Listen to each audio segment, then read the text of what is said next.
Okay, guys, good morning. Um, I'm in a wonderful outdoor and green classroom today. Anyway, this is going to be a short video. I have sent you already two films to look at, which is the Cinema Paradiso, an Italian film directed by Giuseppe Tornatore, and an Iranian film, which is Children of Heaven, directed by Majidi. So these two films we are watching under the title International Cinema. Now, international cinema is films that are made in all different countries. There are so many countries from Europe which make films. There are countries from South America which make films, apart from Hollywood and Indian film industry. There are films that come from Japan, from Korea, from China, and so many other places all over the world. There are quite a few international film festivals where these films are screened apart from in their own countries.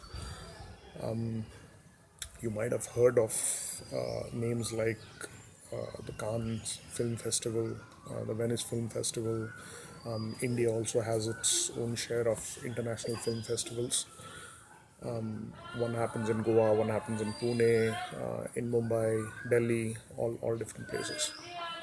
So these are platforms for all these films which are made all over the world to be shown. And we have a wonderful background of a vegetable vendor trying to promote his sales. So why I have chosen? Well, it's very difficult to cover films from all these different countries. We don't have that much time. So what I decided was to choose a couple of films which could be appropriate representations of international cinema. So why I have chosen Italian cinema and cinema from Iran. Italy, we have already studied in art history. Since Renaissance times, it has a very rich history and culture of visual arts, be it painting, be it sculpture, be it architecture, a lot of different things. So, also in cinema, it has had a very rich history and culture, starting from the early 20th century. Just before the Second World War, as Mussolini came to power in Italy, he used the medium of cinema for propaganda. Hitler also did that in Germany, and these films that were made for propaganda of fascism were really huge, large-scale productions, studio films like what was happening in Hollywood during that time. Remember, we had spoken about films like Thief of Baghdad and some other films, which in the 1920s, 30s were very large-scale productions. So in Italy, just before the Second World War, this was happening, and just after that, as Italy got completely devastated in the Second World War, a new movement started in their cinema. Now, this movement was mainly making a statement against the way Mussolini used cinema as a medium for propaganda. So, these films were talking about the distress of Second World War. The movement was, of course, called Italian neorealism because they were very realistic films. They were shot on the streets. They were about the common man who was suffering from poverty, from unemployment, and it was very simple style of filmmaking, made with very low budgets, and the stories were very hard-hitting stories. For example, something like Ardha Satya that we saw last time. So this movement from Italian cinema, the realism, inspired a lot of filmmakers all over the world, including people like Satyajit Ray and Ritvik Ghatak from India, even Raj Kapoor for that matter, if you're familiar with some of his films. And so it kind of started this movement started a new chapter in cinema all over. Plus, Italian cinema has had a very large crop of actors, directors who also made it really big in Hollywood, in the American film industry as well. And when some Italian filmmakers went to the US, they started their own genres of filmmaking there. We'll talk about that in one of the later classes. But so it inspired filmmakers all over the world. Even today, we will see films being made that are inspired from this Italian neorealism movement. So this started in the late 1940s and 50s, and as I said, that started a new chapter. It gave a new direction to the Italian cinema.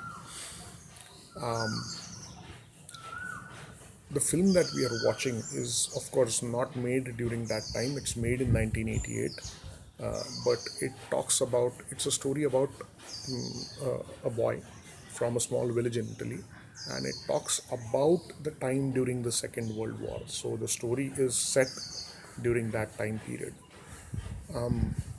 What this film did to Italian cinema was, after the neorealism as a movement sort of died in the 1960s, Italian cinema was going through a sort of a crisis, and Cinema Paradiso was the film that sort of revived it from that crisis. It won the Academy Award, that is the Oscar for the best foreign film that year, 1989. And it sort of revived Italian cinema, which was going through a crisis. 70s, 80s, early 80s were really a bad time for Italian cinema. A couple of other reasons for choosing this film is, the story talks about, as I said, it is about a boy from a small village who later on becomes a filmmaker, and it is about how he learns about films, his first interaction with cinema, with the medium of cinema and films and things like that. So it's a good tribute, or an homage to the medium of cinema, and that is why I chose this film. It See, when you look at these international films, they talk a lot of, these are non-commercial art films. Italy has a very rich culture of art films. They have a very different aesthetic of storytelling. The stories are simple. They are about there are a lot of elements about the culture and society and people from Italy that comes into their films, especially if you compare it to Indian commercial cinema, where what we really see is not what India is as a culture. It has now become more and more westernized, but you will see that in other countries, films are still being made that are true to what their culture and their roots are. So this is one of those films. Another reason to choose Italy as a country for international cinema is because Venice Film Festival is one of the oldest film festivals in the history of cinema. It was started back in 1932. Italy has won Academy Award for the best foreign film the most number of times, which is 14. That is, Italian films have won the Oscar. And also they have won the Palme d'Or, which is the Golden Palm, the highest award that is given at, or the award that is given for the best film at Cannes Films Festival. Italian films have won that 12 times, and they are behind only US, which has won it, I think, 13 times. So their cinema is quite rich. It's quite well known. It's quite popular. It's appreciated all over the world, and that is the reason I have chosen an Italian film for as one of the films for international cinema. Coming to the second film, which is an Iranian film, Children of Heaven, which was made in 1998. The director is Majid Majidi, a very famous name again when it comes to Italian cinema. Iranian cinema. I'm still stuck in Italy when it comes to Iranian cinema. Iranian cinema is also known as Persian cinema. Persian is the language that they speak in Iran. Now, Iranian cinema again has a very, very different aesthetic of storytelling. The stories are absolutely simple. They almost blur the boundaries between reality and fiction. So you can call they are fictional stories, but the films are shot almost in a documentary like manner, and you'll see that when you watch Children of Heaven. Again, of course, different adaptations of this film have been made in different countries, different languages. India also made a film called Bum Bum Bole. I think Darshil Safari, the kid from Tare Zameen Par, has starred in that. I don't know who directed it, but it didn't really work in the same way that Children of Heaven has worked. So Iran has a very different way of storytelling, very simple stories. They exploit the medium of cinema, which is the audio-visual medium, in a very, very strong way, while keeping it really simple.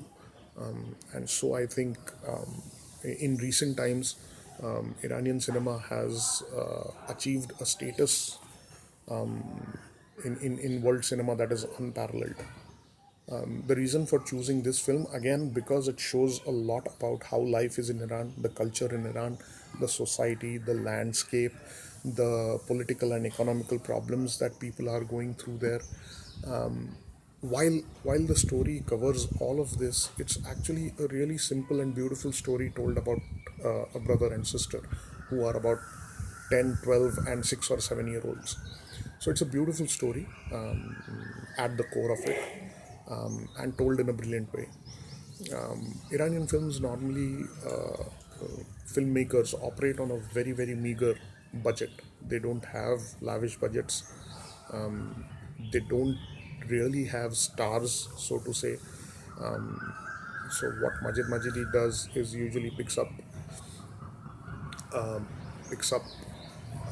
normal people who are non-actors. Some of the people, some of the characters are played by actors, but others he just picks non-actors and makes them essay certain roles in his films, essay certain characters in his films. So the aspect of reality is very true to his films. The reason for choosing these films is this was the first time that an Iranian film was nominated for Academy Awards in the Best Foreign Film category. It didn't win the Oscar. It lost to another really good film, A Beautiful Mind. Not A Beautiful Mind, sorry, A Beautiful Life. Life is Beautiful. I don't know what's wrong with me. Life is Beautiful, which was an Italian film. So again, why I have chosen Italy and Iranian cinema for this. So what I want you to do, again, there is not going to be really an assignment on this, but what I want you to do is, if you could see or compare the differences between Indian commercial cinema and how films are made in these countries, what sensibilities are involved in making films, and how they stay true to their culture and their way of storytelling. That is what I want you to get through these lessons. So please download these two films and enjoy them. We'll again have a discussion on these two films. We'll probably try to figure out some other way of discussion, because I really want more participation from you guys. And the last session that we had on Zoom, I was not quite happy with the participation that I got from you guys. It could be either network related issues, or maybe you guys are not really familiar with this medium, or I don't know, whatever other reasons. But we would really want more, it to be more interactive. So maybe I'll figure out a different way if that just discussion doesn't work. But in the meantime, within the next 2 days, download these films. They are easily available on torrents and wherever you can find them. Probably not on Netflix or Prime, but you can easily find a torrent. So download them, enjoy them, and make some notes, and then we'll discuss those films. All right. See you then. Have a nice time. Take care. Bye bye.